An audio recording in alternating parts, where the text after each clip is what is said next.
तो स्वागत है आप सभी का हमारे YouTube चैनल सनराइज एजुकेशन पर। इस चैनल पर हम बहुत ही अच्छे तरीके से कंसेप्ट्स को समझने वाले हैं। आज का हमारा टॉपिक है कक्षा 10 का विज्ञान का पहला पाठ रासायनिक अभिक्रियाएं एवं समीकरण। इस पाठ को हम शुरू करने वाले हैं और बिल्कुल बेसिक से बहुत ही अच्छे से इस पाठ को कंप्लीट करेंगे। जो भी टफ़ चीज़ें उसको बिल्कुल ट्रिक से बताएंगे ताकि अच्छे से आपको इसी क्लास में याद हो जाए। तो पाठ के नाम में आ रहा है अभिक्रियाएं।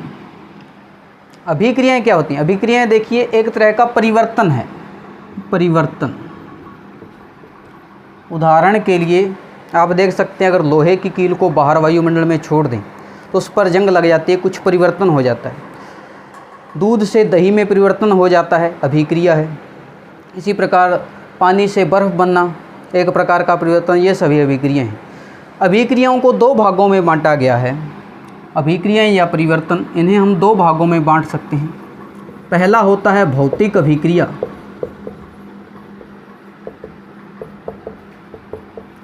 और दूसरा है रासायनिक अभिक्रिया। भौतिक अभिक्रिया और रासायनिक अभिक्रिया। भौतिक अभिक्रिया के विषय में कक्षा 9वीं में आपने पढ़ा होगा, थोड़ा रिवाइज कर लेते हैं। भौतिक अभिक्रिया वह अभिक्रिया होती है जिसमें सिर्फ भौतिक अवस्था में परिवर्तन होता है, अर्थात गैस से जल बनना, जल से गैस या फिर ठोस में परिवर्तन। भौतिक अवस्थाएं तीन प्रकार की होती हैं, गैस, द्रव और ठोस, इनमें परिवर्तन होता है। साथ ही साथ भौतिक अवस्था में परिवर्तन से वह वस्तु हमें दोबारा प्राप्त की जा सकती है, अर्थात ये जो अभिक्रिया होती है रिवर्सिबल अभिक्रिया होती है। जैसे जल से अपने बर्फ़ बना ली, बर्फ़ से दोबारा जल बनाया जा सकता है, तो वह भौतिक अभिक्रिया के अंतर्गत आएगा। उसको उत्क्रमित किया जा सकता है, रिवर्स किया जा सकता है। जबकि रासायनिक अभिक्रिया में ऐसा नहीं होता है। एक बार कोई प्रोडक्ट बन जाता है, उससे वह पदार्थ दोबारा प्राप्त नहीं किया जा सकता, अर्थात रिवर्स नहीं किया जा सकता। दूसरी बात, इसमें एक नया उत्पाद बनता है जो बिल्कुल ही रासायनिक रूप से भिन्न होता है। पहले वाला जो भी हम यौगिक लेंगे उससे बिल्कुल भिन्न उत्पाद प्राप्त होता है। उदाहरण के लिए हमने लकड़ी लेते हैं, लकड़ी को जला दिया जाए तो उससे राख बनती है। राख और लकड़ी में बिल्कुल रासायनिक संरचना में बहुत अंतर होता है, तो एक प्रकार की रासायनिक अभिक्रिया।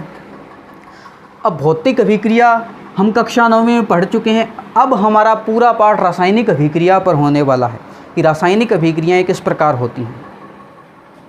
चलिए रासायनिक अभिक्रियाओं के विषय में पढ़ते हैं।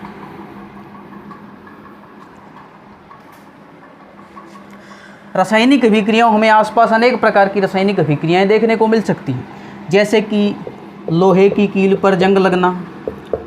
लोहे की कील पर जंग एक प्रकार की रासायनिक अभिक्रिया होती है। हमें एक बिल्कुल ही नया पदार्थ जो कि जंग होती है, लोहे से डिफरेंट प्राप्त होता है और उस जंग से दोबारा लोहा नहीं बनाया जा सकता है। दूसरा, दूध से दही बनना। एक बार दूध से दही बन जाए तो दही से दोबारा दूध नहीं प्राप्त होता है। दूध से बिल्कुल रासायनिक रूप से भिन्न पदार्थ प्राप्त होता है जो कि हमें रस दही है। यह भी एक प्रकार की रासायनिक अभिक्रिया होती है। तीसरा, श्वसन। हम जो श्वास लेते हैं वह भी रासायनिक अभिक्रिया है, क्योंकि श्वास जो है हमारे जाके ब्लड में मिलता है और उससे हमें ऊर्जा प्राप्त होती है। उस ऊर्जा से दोबारा हम श्वसन में जो ऑक्सीजन ग्रहण किए उस ऑक्सीजन को दोबारा निर्मित नहीं कर सकते हैं। इसी प्रकार भोजन का पाचन।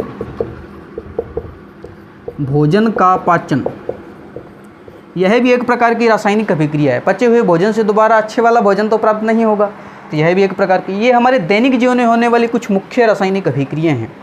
जब कोई रासायनिक अभिक्रिया होती है तो हमें कुछ प्रेक्षण देखने को मिल सकती हैं, जैसे कि मान लीजिए लकड़ी का जलना है तो रासायनिक अभिक्रिया हो रही है। उस रासायनिक अभिक्रिया के होते समय में क्या देखने को मिलता है? लकड़ी जलती है तो उसमें से आग निकलती है, तापमान में परिवर्तन, उसमें से कोई गैस निकल सकती है, उसमें से कोई रंग में परिवर्तन हो सकता है। तो क्या क्या परिवर्तन है, क्या क्या प्रेक्षण है जो हमें एक रासायनिक अभिक्रिया होते समय देखने को मिल सकते हैं। रासायनिक अभिक्रिया में निम्न प्रेक्षण देखने को मिल सकते हैं। एक रासायनिक अभिक्रिया आपकी बुक में दी हुई है कि मैग्नीशियम रिबन का दहन। मैग्नीशियम देखिए एक धातु होती है जिसकी एक पतली पट्टी बाज़ार में उपलब्ध हो जाती है। उसको जब अपने जलाते हैं तो बहुत ही तेज ज्वाला के साथ में जलता है। आपको दिखा देते हैं। तो आप यहाँ देख सकते हैं ये मैग्नीशियम रिबन है, इसे जलाया जा रहा है। अब जैसे ही इसको हम जलाते हैं तो यह बहुत ही तेज़ ज्वाला के साथ में जलता है, सफ़ेद रंग की ज्वाला के साथ में जल रहा है, आप देख सकते हैं बिल्कुल सफ़ेद ज्वाला है। जलने के बाद में इसे हम कलेक्ट कर लेते हैं। यह जो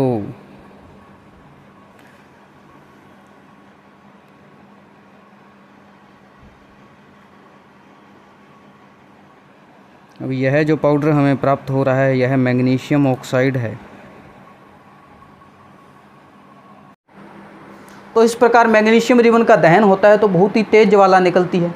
साथ ही साथ ये जो मैग्नीशियम का चूर्ण प्राप्त होता है हमें, जिसको हम कहते हैं मैग्नीशियम ऑक्साइड, साथ ही साथ उसमें से कुछ गैसें भी निकलती हैं।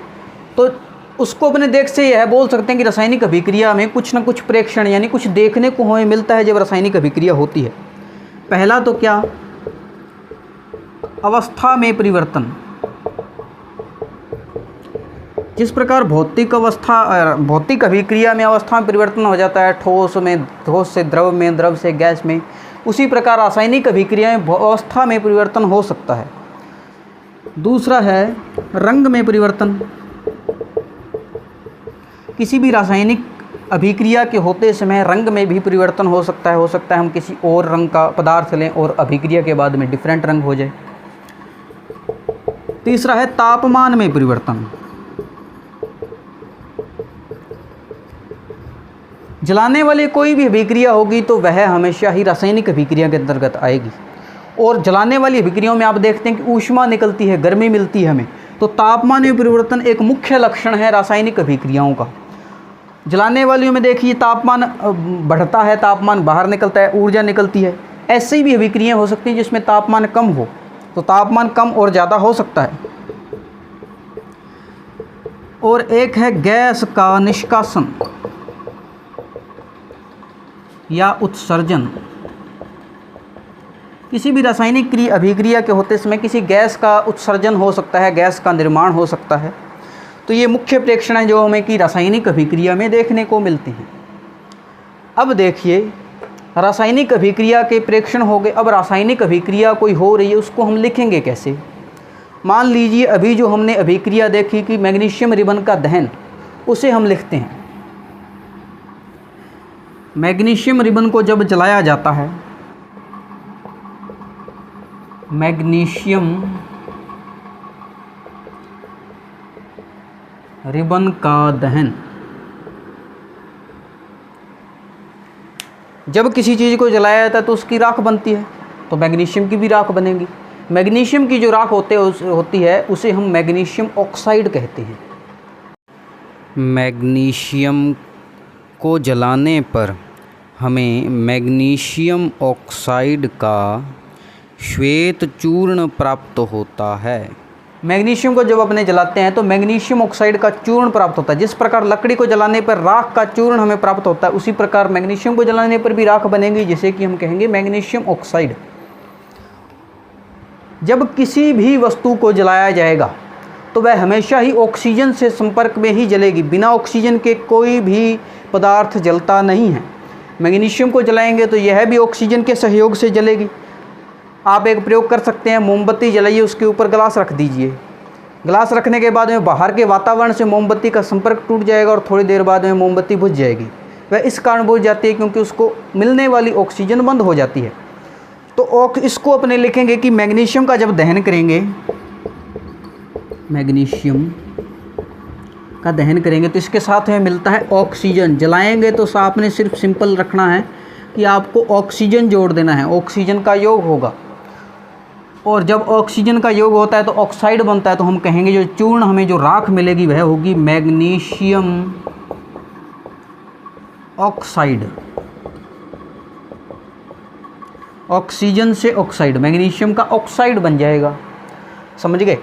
अब इस प्रकार शब्दों के रूप में एक समीकरण लिख दी है अपने।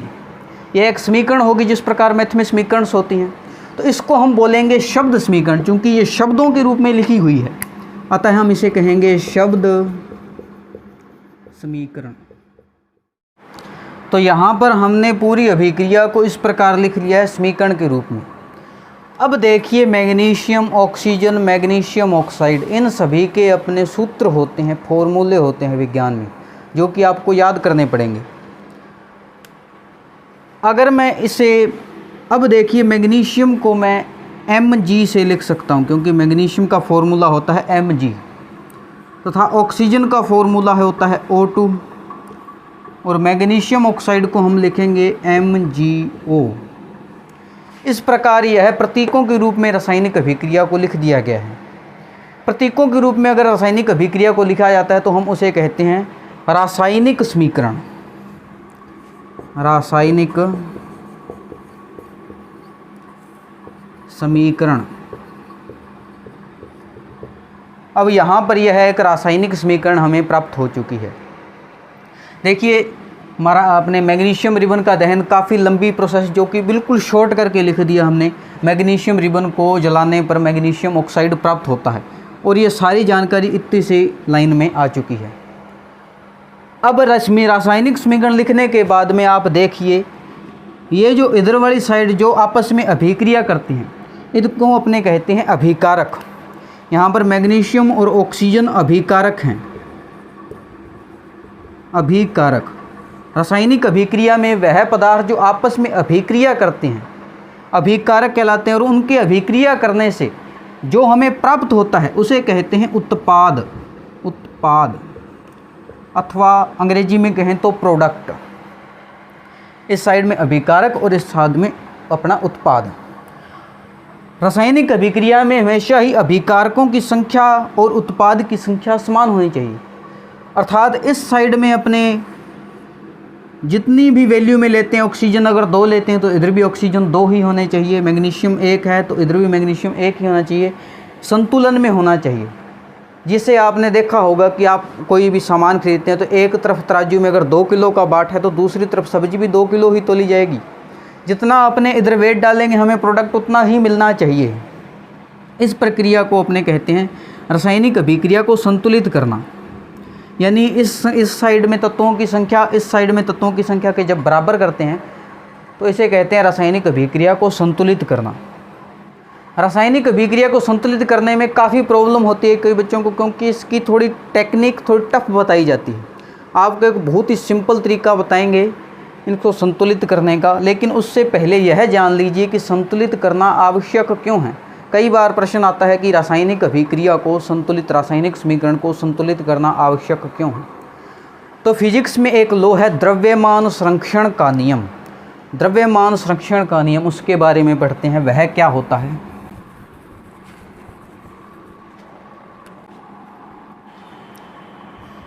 द्रव्यमान संरक्षण का नियम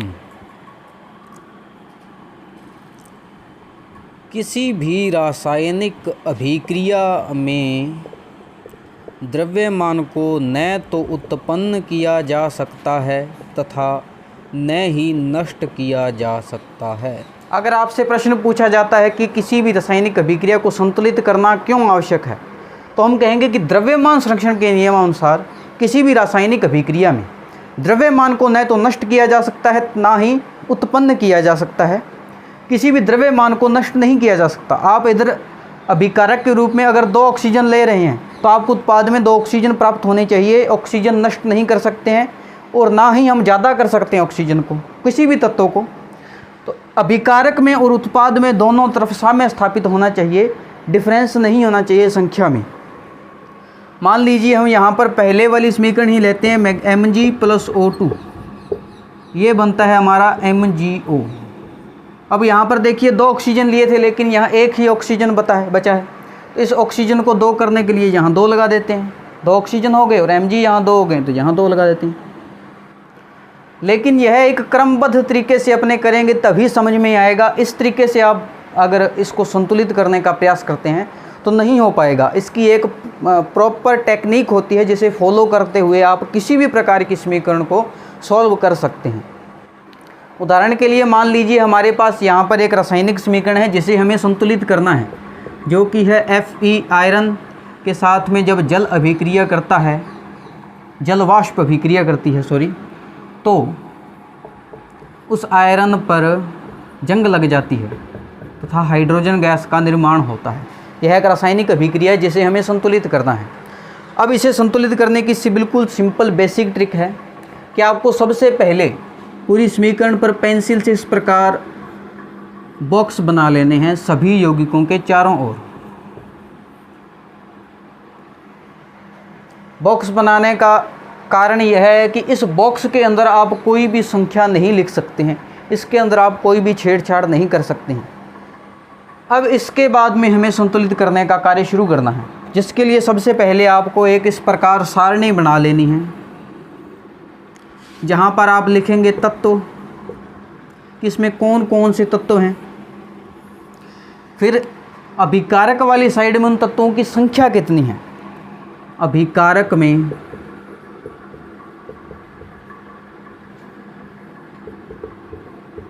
तत्व के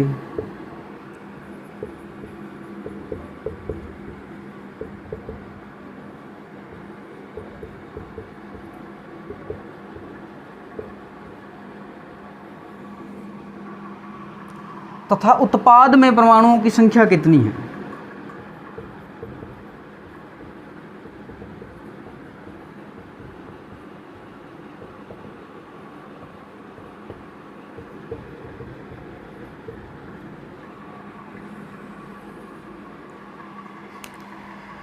हमें अभिकारक में जितने भी तत्व हैं उन सभी तत्वों को यहाँ लिखना है। सबसे पहला तत्व हमारे पास में Fe है, Fe यानी आयरन। अभिकारक वाली साइड में इस तत्व आयरन की संख्या कितनी है, तो यहाँ पर एक ही है, ये और कहीं भी यहाँ पर हमें दिखाई नहीं दे रहा है, तो एक। और उत्पाद में Fe कितने हैं, Fe देखिए 3 है, यहाँ पर 3 के गुण, 3 इसके पैर के पास में लिखा हुआ है बिल्कुल, तो 3 इसके गुणा में है, तो इधर हो जाएंगे 3। Fe के बाद में तत्व आता है हाइड्रोजन, तत्व हाइड्रोजन लिखेंगे। हाइड्रोजनों की संख्या यहाँ पर कितनी है, आप देख सकते हैं 2। और उत्पाद में हाइड्रोजन कितने हैं, यहाँ हाइड्रोजन नहीं, यहाँ ऑक्सीजन है, यहाँ हाइड्रोजन कितने, 2। हाइड्रोजन के बाद में एक तत्व आता है ऑक्सीजन। ऑक्सीजन कितने ऑक्सीजन हैं, 1। और यहाँ पर उत्पाद में ये रहा ऑक्सीजन, कितने ऑक्सीजन, 4 ऑक्सीजन। अब आप देख सकते हैं यहाँ पर 1, यहाँ पर 3, यह संतुलित नहीं है, यह एक संतुलित है, यह भी संतुलित नहीं है। इसमें से हम उस संख्या को उठाएंगे जो सबसे बड़ी है, उसे पहले संतुलित करेंगे। आप यहाँ देख सकते हैं 4 इसमें सबसे बड़ा दिखाई दे रहा होगा आपको। अगर सेम आ जाता है या मान लीजिए, तो आप ऐड करके भी देख सकते हैं, यहाँ 3 और 1 4, 2 2 4, 4 और 1 5, तो सबसे बड़ा योग इसका बन रहा है जो कि 5 है। तो सबसे बड़े वाली जो संख्या होगी उसे हम पहले संतुलित करेंगे। अब इसे संतुलित करने के लिए आप क्या करें, इस 4 के बराबर इस 1 को लेके जाना है। तो 1 को किससे गुणा करूं कि ये 4 हो जाए, सिंपल सी बात है। 1 को 4 से गुणा कर देंगे तो यह 4 हो जाएगा, अर्थात ऑक्सीजन को 4 से गुणा करना पड़ेगा। अब आप देखिए अभिकारक में ऑक्सीजन को 4 से गुणा करना है। अभिकारक में ऑक्सीजन यहाँ कहाँ दिखाई दे रहा है आपको, ये रहा। इस ऑक्सीजन को 4 से गुणा करना है तो बॉक्स के अंदर या फिर यहाँ भी आप कुछ नहीं लगा सकते हैं। आपने जब गुणा करना है तो आप यहाँ लगाइए 4। अब 4 देखिए हाइड्रोजन से भी गुणा हो गया है और ऑक्सीजन से भी गुणा हो गया है, अतः ये ऑक्सीजन बदल जाएगा। अब यहाँ पर 1 में ऑक्सीजन नहीं रहेगा, क्या हो जाएगा 4, क्योंकि 4 के गुणा में आ गया है। अब यहाँ पर ऑक्सीजन कितना है, यहाँ तो 4 है ही, यहाँ तो 4 है ही। इसके अलावा इस 4 को लिखने से ये हाइड्रोजन भी चेंज हो चुका है, तो हाइड्रोजन भी चेंज हो जाएगा। हाइड्रोजन यहाँ से 2 से कितना हो गया, 4 दूना 8। ये बाहर बॉक्स के जो भी आप संख्या लगाएंगे उसका सीधा गुना होगा अंदर, जैसे कि मैथ में होता है a + b होता है। बाहर अगर संख्या में 2 लिखा हो, 2 का गुना a से होता है, 2 को गुना b से भी होता है। यहाँ 4 का गुणा o से हो रहा है, 4 का गुणा इस 2 से भी होगा, अतः 4 दूना 8 हाइड्रोजन हो जाएंगे। और उत्पाद में हाइड्रोजनों की संख्या कितनी, 2 ही है, यहाँ कोई चेंज नहीं आया है। अब फिर वही चीज़, यह हमारा संतुलित हो चुका है, इधर भी 4 इधर भी 4। अब हमें सबसे बड़ी वाली संख्या चुननी है, उसे संतुलित करेंगे। सबसे बड़ा देखो 8 2 10, 3 1 3 4, तो सबसे बड़ा यही दिखाई दे रहा है, इसको संतुलित करेंगे। इधर 8 इधर 2, इस 2 को 8 करने के लिए मैं किससे गुणा करूं, सिंपल सी बात है, 2 को 4 से अगर गुणा कर देंगे तो 2 चौका 8 हो जाएंगे।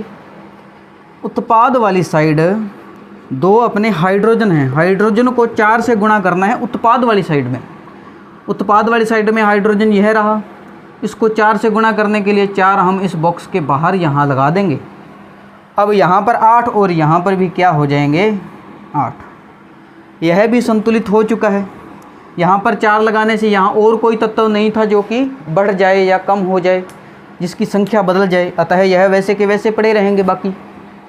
अब हमारे पास बचा आयरन, यहाँ पर 1, यहाँ पर 3। इस 1 को 3 करने के लिए मैं किससे गुणा करूँ? तो सीधा 3 से गुणा कर दूँ, 3 एकम 3 हो जाएंगे। अभिकारक वाली साइड आयरन को 3 से गुणा करना, ये अभिकारक वाली साइड है, इधर वाली उधर वाली उत्पाद वाली साइड है। 3 से गुणा करना है किसको? आयरन को। इस आयरन को 3 से गुणा करने के लिए 3 हम लगा देंगे यहाँ। अब ये 3 से गुणा हो गया और यहाँ कोई तत्व नहीं है जो कि बदलेगा, अतः यह भी हमारा एक संतुलित हो जाएगा। यहाँ 3, इधर भी 3, ये 8 8 और ये 4 4। एक बार आप दोबारा भी चेक कर सकते हैं। आयरन यहाँ पे 3, आयरन यहाँ पे 3, उसके बाद में हाइड्रोजन 4 दूना 8, हाइड्रोजन 4 दूना 8, ऑक्सीजन 4, ऑक्सीजन 4। इस प्रकार यह हमारी पूरी समीकरण संतुलित हो चुकी है। आपको बस यही तरीका लगाना है, यही भी पूरा लिखने की ज़रूरत नहीं है। आप सीधा लिख दीजिए RHS राइट हैंड साइड में कितने परमाणु, और इधर लिख दीजिए LHS लेफ्ट हैंड साइड में कितने परमाणु हैं, और यहाँ पर तत्व। इस प्रकार हम बहुत ही अच्छे तरीके से समीकरण को संतुलित कर सकते हैं।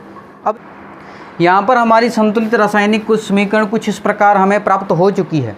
अब इस रासायनिक समीकरण में हमें यह नहीं पता चल रहा है कि कोई पदार्थ किस अवस्था में है, वह ठोस है, गैस है, द्रव है, या फिर वह कोई विलयन है। तो इसके लिए हमें इनके संकेत लिखने होते हैं कि यह गैस है, द्रव है अथवा ठोस है। किसी भी पदार्थ की 4 भौतिक अवस्थाएं हो सकती हैं। पहला होता है ठोस। ठोस को इंग्लिश में कहते हैं सॉलिड, अतः इसे एक प्रतीक छोटा s द्वारा दर्शाते हैं। इसके बाद में होता है द्रव। द्रव को इंग्लिश में कहेंगे लिक्विड, इसे हम छोटे l द्वारा दर्शाते हैं।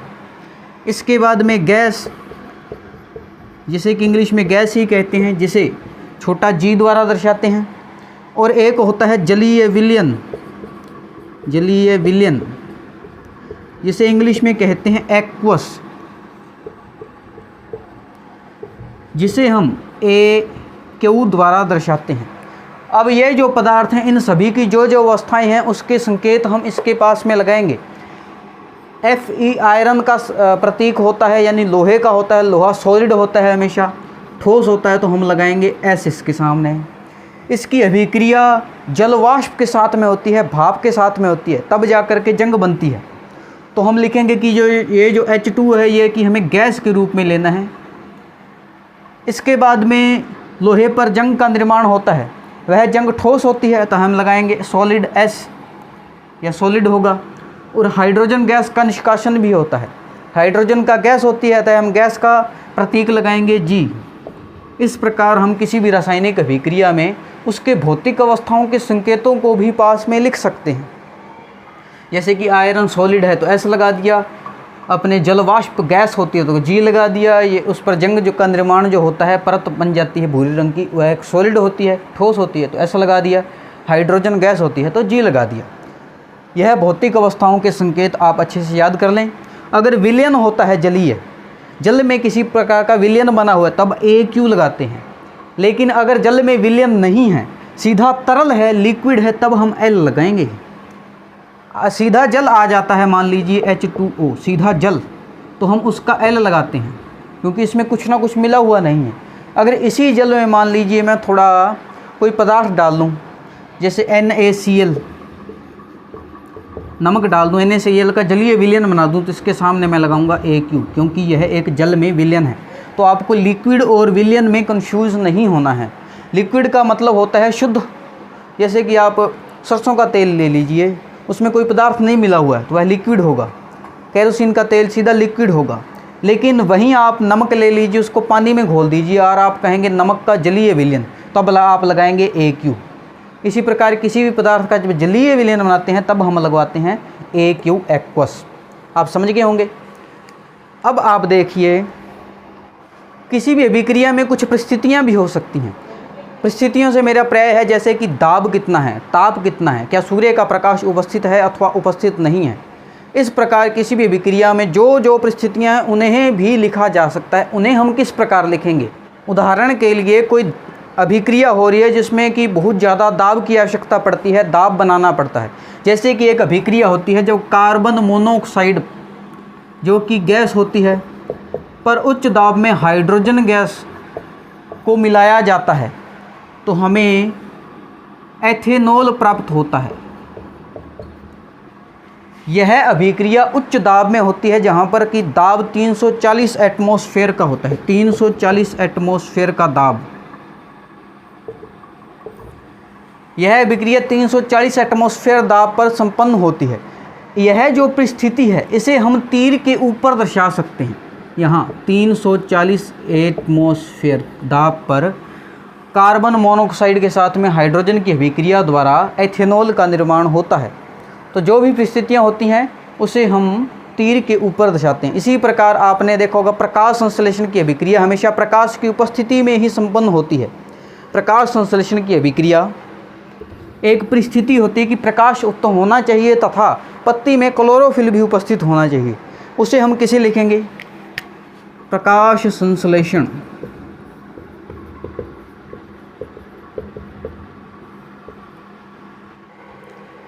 प्रकाश संश्लेषण द्वारा पेड़ पौधे स्वयं अपना भोजन बनाते हैं।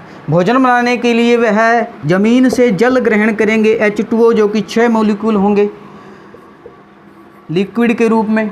इसके बाद में वायुमंडल से कार्बन डाइऑक्साइड ग्रहण करते हैं CO2, जिसके भी 6 मॉलिक्यूल ये लेते हैं। परिस्थिति इसमें होती है कि सूर्य का प्रकाश उपस्थित होना चाहिए, जिसे कि हम तीर के ऊपर दर्शाएंगे, सूर्य का प्रकाश। तो सूर्य के प्रकाश को ग्रहण करने के लिए पत्ती में क्लोरोफिल भी होना आवश्यक है। इन सब कच्ची सामग्री से पौधे अपना भोजन ग्लूकोज बनाते हैं। ग्लूकोज का फॉर्मूला होता है C6H12O6। साथ ही साथ हमारे लिए उपयोगी ऑक्सीजन गैस छोड़ते हैं। ऑक्सीजन 6 मॉलिक्यूल ऑक्सीजन के छोड़ेंगे तथा जल का निर्माण करते हैं H2। तो यहाँ पर एक परिस्थिति जरूरी है जो कि सूर्य का प्रकाश और क्लोरोफिल। इन परिस्थितियों को हम तीर के ऊपर इस प्रकार दर्शाते हैं। इस प्रकार हमारी संतुलित रासायनिक समीकरण में भौतिक अवस्थाएं, द्रव, ठोस, गैस तथा उस समय परिस्थिति किस प्रकार की है, अभिक्रिया के समय, उसे भी तीर पर दर्शाया जा सकता है। चलिए अब हम कुछ और रासायनिक अभिक्रियाओं को संतुलित करने का प्रयास करते हैं। यहाँ पर हमारे पास में एक रासायनिक अभिक्रिया है जिसे हमें संतुलित करना है। हाइड्रोजन का प्रतीक होता है H2, क्लोरीन का होता है Cl2, हाइड्रोजन क्लोराइड का होता है HCl। इसे हमें संतुलित करना है। सबसे पहले हमें क्या करना होगा, एक सारणी बनाएंगे जिसमें कि इनके अभिकारक और उत्पाद के तत्वों को कंपेयर कर सकें। वही तरीका कि यहाँ पर तत्व कौन कौन से हैं, उस तत्व की अभिकारक में कितनी संख्या है। अभिकारक यानी इस वाली साइड में इसको LHS लिख देते हैं अपने, और इधर वाली साइड में लिख देते हैं RHS। राइट हैंड साइड में वह तत्व कितने हैं और लेफ्ट हैंड साइड में वह तत्व कितने हैं। हमारे पास में पहला तत्व है हाइड्रोजन, जो कि यहाँ 2 है और इधर कितना है 1। हाइड्रोजन यहाँ 2 और यहाँ पर 1। उसके बाद में क्लोरीन, अभिकारक वाली साइड लेफ्ट हैंड साइड में कितना 2 और राइट हैंड साइड में क्लोरीन 1। इसे संतुलित करेंगे। इधर 2 है, इधर 1 है। इस 1 को 2 करने के लिए किससे गुणा करूं? सिंपल सी बात, 2 से गुणा करेंगे, 2 एकम 2 हो जाएगा। इस 2 को मैं यहाँ लगा दूं। अब ये 2 इस हाइड्रोजन के गुणा में और इस क्लोरीन के भी गुणा में हो जाएगा। बॉक्स बनाने का प्रयास यह होता है कि आपको अंदर संख्या नहीं लिखनी है, बस यह याद रखने के लिए। आप बॉक्स चाहे तो ना भी बनाएं तो भी चल जाएगा, क्योंकि आपको यह ध्यान में रहना चाहिए कि इसके यहाँ आपने संख्या लिखनी है, यहाँ बीच में और कहीं भी कोई संख्या नहीं लिख सकते हैं। अब देखिए 2 गुणा में लगाने से यह 2 हो जाता है और इसकी वजह से क्लोरीन भी क्या हो जाएगा 2। हाइड्रोजन और ये हाइड्रोजन यहाँ पर देखो बराबर हो गया और क्लोरीन भी यहाँ पर बराबर हो गया। इस प्रकार यह रासायनिक अभिक्रिया हमारी संतुलित हो गई। बिल्कुल बेसिक सिंपल सा, पहले सारणी बनाओ और तत्वों को कंपेयर कर लो कि जिसमें कम है उससे गुणा कर दो। अब नेक्स्ट क्वेश्चन, अगला क्वेश्चन है हमारे पास में यहाँ पर barium chloride plus aluminium sulphate, barium sulphate plus aluminium chloride, इस अभिक्रिया को संतुलित करना है। तो सबसे पहले हम इसके सूत्र लिखेंगे। अगर सूत्र याद करने में आपको परेशानी आ रही है तो इसके लिए मैंने एक डेडिकेटेड वीडियो बना दी है, जिसका लिंक आपको इस वीडियो के डिस्क्रिप्शन में तथा कमेंट बॉक्स में या फिर ऊपर आई बटन में भी मिल जाएगा, जहाँ पर जाकर के पहले पाठ में जितने भी यौगिकाएँ हैं उन सभी के सूत्र आप वहाँ देख सकते हैं।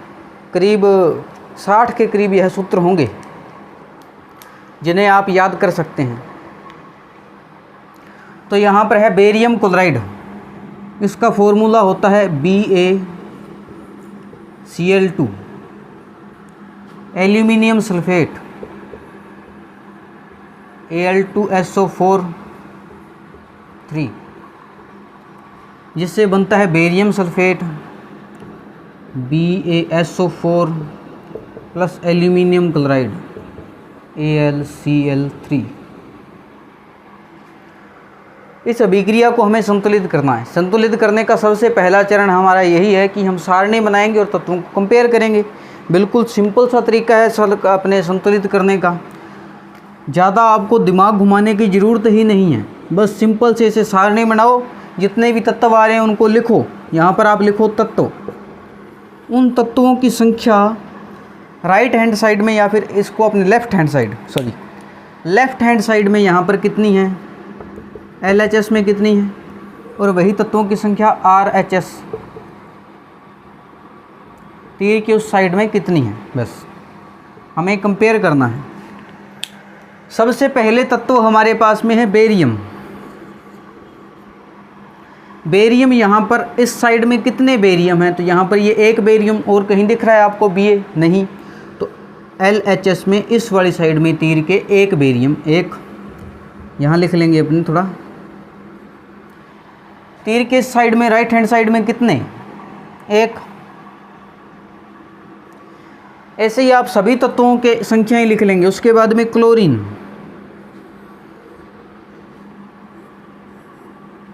क्लोरीन की संख्या यहाँ पर कितनी है, तो क्लोरीन के गुणा में 2 है तो 2 होगी।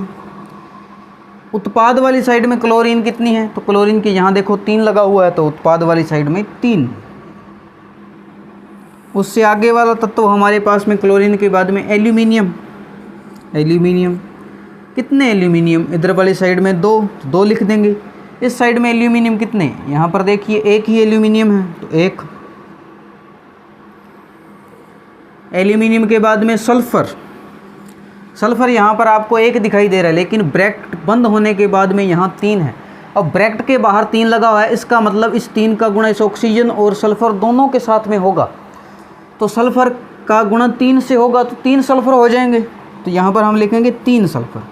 और इधर सल्फ़र कितने, यहाँ पर सल्फ़र 1 ही है, ऑक्सीजन 4 है लेकिन सल्फ़र तो 1 ही है, क्योंकि ब्रैकेट लगा होता, अगर उसके बाहर 4 लिखा होता तब यह 4 हो जाता, क्योंकि 4 का गुणा ब्रैकेट जब ब्रैकेट के बाहर लगा होता है तब सभी के साथ में होता है। अब यहाँ पर सल्फ़र 1, सल्फ़र के बाद में ऑक्सीजन है हमारे पास में। ऑक्सीजन 4 यहाँ है लेकिन ब्रैकेट के बाहर 3 लगा हुआ है तो 3 से गुणा भी होगा, 4 तिया 12। अगला तत्व हमारे पास में ऑक्सीजन, जिसकी संख्या है इधर वाली साइड में 12 और इधर वाली साइड में ऑक्सीजन ये देखिए 4। इस प्रकार हमें सभी तत्वों की सारणी बना लेनी है।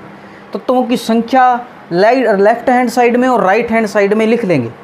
अब इसमें से उस तत्व को चुनेंगे जो सबसे ज़्यादा संख्या है, सबसे ज़्यादा संख्या परमाणुओं की जिसकी है, उस तत्व को सबसे पहले संतुलित करते हैं। यहाँ पर देखिए ये है 1 और 1 2 हो जाएंगे, 2 और 3 5, 2 और 1 3, 3 और 1 4 और 12 और 4 16। सबसे बड़ा योग किसका आपको प्राप्त हो रहा है यहाँ पर, इस ऑक्सीजन का। तो हम ऑक्सीजन को सबसे पहले संतुलित करेंगे। इसे संतुलित करने के लिए इस साइड में आप देखिए 12 और इस साइड में सिर्फ 4 है, तो 4 को मैं किससे गुना करूं कि वह 12 हो जाए। 4 को किससे गुना किया जाए कि वह 12 हो जाए, तो सिंपल सी बात, 4 तिया 12 होते हैं, तो 4 को 3 से गुना कर दें तो 12 हो जाएगा।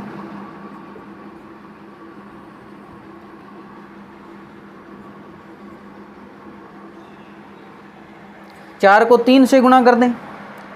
अब 3 देखिए ऑक्सीजन को उत्पाद वाली साइड में, इधर वाली साइड में 3 से गुणा करना है। ऑक्सीजन को इधर वाली साइड में 3 से गुणा करना है। तो 3 को आप देखिए, ऑक्सीजन कहाँ है, ये रहा। अब 3 को आप लिखेंगे यहाँ, इस यौगिक के स्टार्टिंग में लिखेंगे, यहाँ ब्रैकेट वगैरह लगा के नहीं लिख सकते हैं, इसलिए सबसे पहले बॉक्स बना देते हैं। बॉक्स बनाते हैं यही याद रखने के लिए बनाते हैं कि इसके अंदर कुछ नहीं लिखना है अपने को, जो भी लिखने संख्या यहाँ पर स्टार्टिंग में लिखेंगे। अब 3 यहाँ लिखने से यह 3 बेरियम के भी गुणा में हो गया, सल्फर के भी और ऑक्सीजन के भी। तो इन सभी की संख्या उत्पाद वाली साइड में चेंज हो जाएगी ना। पहले बेरियम 1 था, अब 3 हो गए। अब ऑक्सीजन तो संतुलित हो गया, देखिए ऑक्सीजन 12 हो गए, इधर भी 12।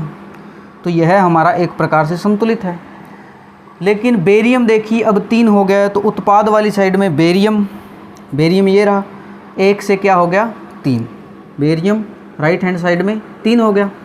सल्फर भी देखिए इस साइड में 3 हो जाएगा, 3 से गुणा हो जाएगा ना, यहाँ 3 लगा तो इन सभी के गुणा में होगा ये। उसके बाद में सल्फर ये रहा, ये 1 की जगह हो जाएगा 3, इधर भी 3 इधर भी 3, तो ये भी अपने आप संतुलित हो गया। उसके बाद में ऑक्सीजन तो हमने अभी किया ही है। अब ये दोनों संतुलित हो गए। जो बाकी बचे हैं इनमें देखेंगे कि सबसे बड़ा योग किसका प्राप्त हो रहा है। यहाँ पर 1 और 3 टोटल कितने हो जाएंगे, 4, 2 और 3 5, 2 और 1 3। जो सबसे बड़ा योग प्राप्त हो उसको हमें पहले संतुलित करना है। यहाँ पर देखिए क्लोरीन का योग 5 है, बाकी सभी से बड़ा है, तो इसको पहले संतुलित करेंगे। किसको संतुलित करेंगे, क्लोरीन को। अब क्लोरीन को संतुलित करने के लिए इस 2 को इसके बराबर मुझे करना है। इस 2 को इसके बराबर करने के लिए क्या करूं, इसे अगर मैं 2 से गुणा कर दूं तो 4 हो जाता है, लेकिन इससे किससे गुणा करूं कि 4 हो जाए, कोई संख्या नहीं है, ये नहीं कर सकते हैं। अगर इस 2 को 3 से गुणा कर दूं तो यह 6 हो जाएगा। अब इस 3 को इस 6 के बराबर करने के लिए 2 से गुणा कर दूं तो ये भी 6 हो जाएगा। यानी क्लोरीन को इधर मैं 3 से गुणा कर दूं, क्लोरीन ये रहा, इसको 3 से गुणा करने के लिए 3 यहाँ लिख दूं, और इस क्लोरीन को उधर वाली साइड में 2 से गुणा करना है, राइट हैंड साइड में 2 से गुणा करना है। ये रहा क्लोरीन, इसको 2 से गुणा करने के लिए 2 कहाँ लिखेंगे, स्टार्टिंग में। अब यह हमारा क्लोरीन संतुलित हो जाएगा। लेकिन ये 3 लगाने से बाकी तत्व कैसे बदलेंगे, इस 3 लगाने से ये बेरियम चेंज हो जाएगा। बेरियम इधर वाली साइड में पहले 1 था, अब कितने हो गए 3, बेरियम इधर 3 इधर भी 3, ये संतुलित हो गया। इसके बाद में ये क्लोरीन अभी 6 किया हमने, ये तो संतुलित है। उसके बाद में हमने यहाँ पर 2 लगाया था, इसके कारण ये एल्यूमिनियम चेंज हुआ है। एल्यूमिनियम उत्पाद वाली साइड में यहाँ तो 2 है ही ऑलरेडी, ये भी 2 हो जाएगा, तो ये भी संतुलित। इस प्रकार हमारी ये पूरी समीकरण संतुलित हो चुकी है। बेरियम 3 3, क्लोरीन यहाँ भी 6 यहाँ भी 6, एल्यूमिनियम यहाँ 2 यहाँ भी 2, सल्फर यहाँ 3 और इधर भी 3, ऑक्सीजन यहाँ 12 और यहाँ भी 12। लेफ्ट हैंड साइड में और राइट हैंड साइड में दोनों तरफ परमाणुओं की संख्या हो चुकी है बराबर। इस प्रकार हमारी है रासायनिक समीकरण संतुलित होगी। सिर्फ इतने से में ही संतुलित हो जाएगी आपके, इस तरीके से करोगे तो। बस यह ध्यान रखना है कि आपको सबसे बड़े वाले जो संख्या होती है योग करने पर हमें प्राप्त होती है, सबसे ज़्यादा परमाणुओं वाला तत्व, उसे पहले संतुलित करना है। उसके संतुलित होने के बाद में जो बचे हैं उनमें सबसे बड़ा योग किसका प्राप्त होता है, सबसे ज़्यादा परमाणुओं वाला तत्व कौन सा है, उसे संतुलित करेंगे। इस प्रकार संतुलित करते जाएंगे तो आपका बिल्कुल सही संतुलित होगा। किसी प्रकार की आप रासायनिक समीकरण को संतुलित कर सकते हैं। अब आगे का प्रश्न हम देखते हैं। नेक्स्ट क्वेश्चन है हमारे पास में, सोडियम के साथ में जल जब अभिक्रिया करता है तो सोडियम हाइड्रोक्साइड एवं हाइड्रोजन गैस बनती है, इसे हमें संतुलित करना है। तो सोडियम का फॉर्मूला होता है Na, जल का फॉर्मूला आप सभी को पता है H2O, बनता है सोडियम हाइड्रोक्साइड जिसका फॉर्मूला होता है NaOH plus hydrogen gas H2। इसे हमें संतुलित करना है। वही ट्रिक कि हमें सारणी बनाएंगे। सारणी यहाँ पर तत्व की संख्या लेफ्ट हैंड साइड में और राइट हैंड साइड में कितनी है।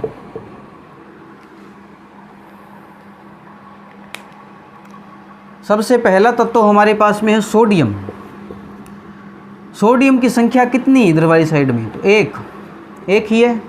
और इधर कितना है सोडियम 1।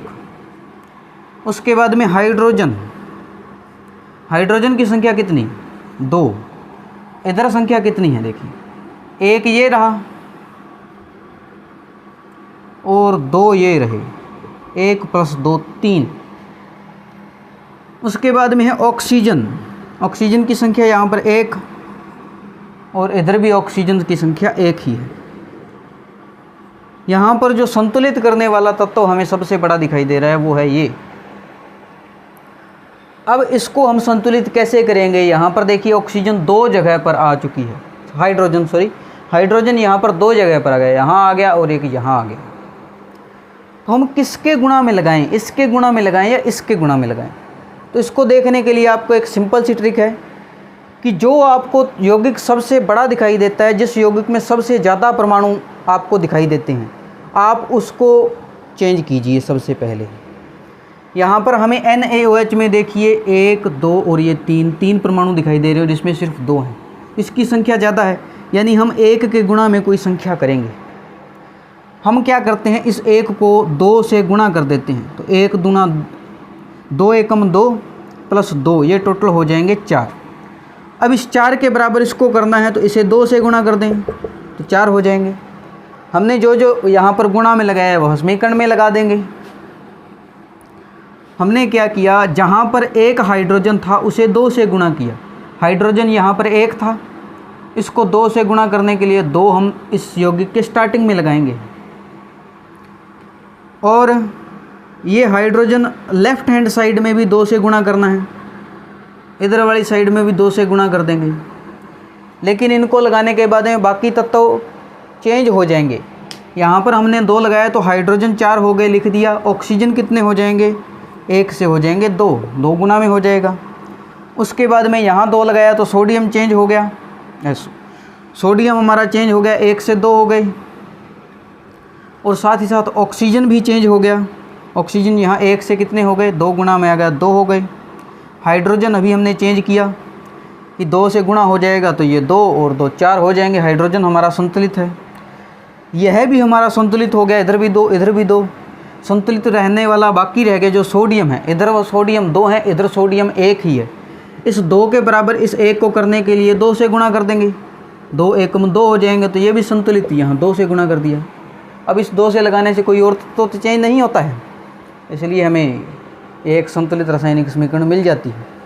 यहाँ पर देखिए सोडियम इधर 2 इधर भी 2, संतुलित। हाइड्रोजन इधर 4 इधर भी 4, ऑक्सीजन इधर 2 इधर भी 2। इस प्रकार हमारी रासायनिक समीकरण संतुलित हो चुकी है। चलिए अब नेक्स्ट क्वेश्चन देखते हैं। हमारे पास नेक्स्ट क्वेश्चन है कि जल में बेरियम क्लोराइड तथा सोडियम सल्फेट के विलयन अभिक्रिया करके सोडियम क्लोराइड का विलयन तथा अघुलनशील बेरियम सल्फेट का अवक्षेप बनाते हैं। इसकी हमें समीकरण बना के इसे संतुलित करना है। अब देखिए अभिक्रिया क्या कर रहा है, बेरियम क्लोराइड सोडियम सल्फेट के साथ में अभिक्रिया करता है। जो पदार्थ आपस में अभिक्रिया करते हैं उन्हें अभिकारक कहते हैं। यहाँ पर बेरियम क्लोराइड और सोडियम सल्फेट अभिक्रिया करके सोडियम क्लोराइड तथा बेरियम सल्फेट का निर्माण करते हैं। तो इसका सूत्र हम लिखेंगे बेरियम क्लोराइड का सूत्र होता है BaCl2 प्लस सोडियम सल्फेट का सूत्र होता है Na2SO4 के विलयन अभिक्रिया करके उत्पाद बनाते हैं कोई, जिसको हम तीर की उस साइड में रखेंगे। सोडियम क्लोराइड फॉर्मूला होता है NaCl का विलयन तथा अघुलनशील barium sulphate plus barium sulphate का विलयन बनाते हैं। इसे हमें संतुलित करना है। वही तरीका, सबसे पहले सारणी बनाएंगे।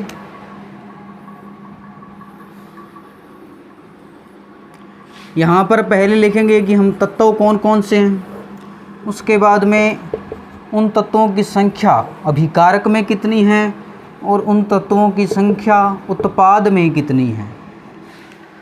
सबसे पहला तत्व हमारे पास में यहाँ है बेरियम।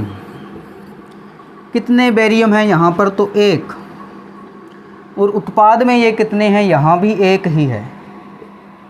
उसके बाद में है क्लोरीन। क्लोरीन यहाँ पर कितने, तो 2 क्लोरीन। उत्पाद में कितने क्लोरीन, 1। क्लोरीन के बाद में आप देख सकते हैं यहाँ पर सोडियम। सोडियम कितने, सोडियम 2, और इधर सोडियम कितने, 1। ये रहा। सोडियम के बाद में सल्फ़र।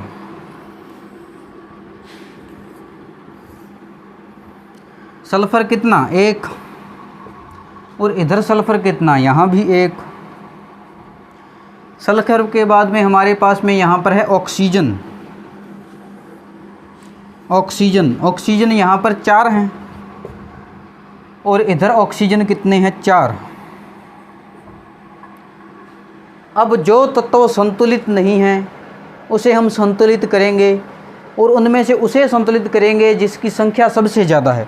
ऑक्सीजन तो यहाँ पर संतुलित है ही, इसको नहीं छेड़ेंगे। सल्फ़र भी यहाँ संतुलित है क्योंकि दोनों तरफ समान संख्याएँ हैं। सोडियम संतुलित नहीं, क्लोरीन संतुलित नहीं, और ये भी संतुलित है। हमें सिर्फ क्लोरीन और सोडियम को संतुलित करना है। आप देख सकते हैं दोनों का योग 3 आता है। 2 को 1 में जोड़ने पर 3, और 2 को 1 में जोड़ने पर 3। तो हम किसी को भी संतुलित कर दें, पहले क्लोरीन को संतुलित कर देते हैं। क्लोरीन इधर 2 और इधर 1, इस 1 को 2 करने के लिए किससे गुणा करूं, तो 2 से गुणा करेंगे तभी 2 आएगा। अब यहाँ पर 2 एकम 2, इधर भी 2, इधर भी 2 हो जाएंगे। क्लोरीन को राइट हैंड साइड में 2 से गुणा करना है। क्लोरीन देखो कहाँ है, ये रहा क्लोरीन। इसको कहाँ किससे गुणा करना है, 2 से, तो 2 हम लगा देंगे यहाँ यौगिक के प्रारंभ में। अब यहाँ 2 लगाने से यह सोडियम के भी गुणा में हो जाएगा। सोडियम ये रहा, इसके भी गुणा में 2 हो जाएगा, तो यह भी संतुलित, इधर भी 2, इधर भी 2, ये भी संतुलित हो जाएगा। तो एक ही अपने को नंबर यहाँ पर लगाने की ज़रूरत पड़ी, जिसके द्वारा कि ये पूरी समीकरण संतुलित हो चुकी है। चलिए नेक्स्ट क्वेश्चन देखते हैं। नेक्स्ट हमारे पास में क्वेश्चन यहाँ पर है कि सोडियम हाइड्रोक्साइड का विलयन हाइड्रोक्लोरिक अम्ल के साथ में अभिक्रिया करके सोडियम क्लोराइड का विलयन तथा जल बनाते हैं। इसे हमें संतुलित रासायनिक समीकरण के रूप में लिखना है। तो सबसे पहले तो हमें फॉर्मूले याद कर होने चाहिए, जिसकी वीडियो आप शायद देख चुके होंगे। सोडियम हाइड्रोक्साइड का फॉर्मूला होता है NaOH, और सोडियम हाइड्रोक्साइड का विलयन है, विलयन को हम लिखते हैं एक्वस से, AQ लगा देंगे। उसके बाद में हाइड्रोक्लोरिक अम्ल के विलयन से, हाइड्रोक्लोरिक अम्ल का विलयन है, जल में विलयन है, इसका भी हम लगाएंगे कि एक्वस है, क्योंकि जो विलयन होता है उसे AQ से लिखते हैं। अभिक्रिया करके सोडियम क्लोराइड का विलयन बनाते हैं। सोडियम क्लोराइड का विलयन, सोडियम क्लोराइड NaCl, इसका भी विलयन यानी एक्वस तथा जल बनाते हैं, H2O तथा जल बनाते हैं। जल किसी में विलयन नहीं होता है, यह लिक्विड होता है, इसको L से लिखेंगे। अगर जल में कुछ घुला होता है तब उसको हम विलयन कहते हैं, तो हम इसको शुद्ध जल है तो लिक्विड लिखेंगे। अगर कोई तरल पदार्थ बिल्कुल शुद्ध अवस्था में होता है, विलयन नहीं होता है, तब हम इसे L से लिखते हैं। वही तरीका है, सबसे पहले हम लिख लेंगे तत्व, उस तत्व की संख्या अभिकारक में कितनी है और उत्पाद में कितनी है। तो शॉर्ट में मैं इसको LHS और RHS लिख रहा हूँ कि लेफ़्ट हैंड साइड में वह तत्व कितना है और राइट हैंड साइड में कितना है। सबसे पहले हमारे पास में तत्व है सोडियम। सोडियम यहाँ पर 1 है और उत्पाद में भी 1 है, यह संतुलित है। उसके बाद में है ऑक्सीजन। ऑक्सीजन यहाँ पर 1 और उत्पाद में हमारे पास में यहाँ भी 1, ये भी दोनों बराबर संतुलित है। उसके बाद में हाइड्रोजन। हाइड्रोजन यहाँ पर 1 और 1 ये रहा, 1 + 1 2 हो गए। और अपने उत्पाद में यहाँ पर ये रहा हाइड्रोजन, यहाँ पर भी 2, यहाँ पर भी 2, ये भी संतुलित। उसके बाद में हाइड्रोजन हो चुका है यहाँ पे। उसके बाद में बचा हमारा क्लोरीन। क्लोरीन की संख्या यहाँ पर 1 है और उत्पाद में क्लोरीन ये रहा हमारे पास में, ये भी 1 है, तो यह भी संतुलित है। इस प्रकार इस अभिक्रिया के सारे तत्व आपस में संतुलित हैं, इसे हमें संतुलित करने की ज़रूरत नहीं है। तो इस प्रकार आप इस ट्रिक से सारणी के माध्यम से किसी भी प्रकार की रासायनिक अभिक्रिया को सॉल्व कर सकते हैं। अब हम पढ़ेंगे रासायनिक अभिक्रियाओं के प्रकार के बारे में।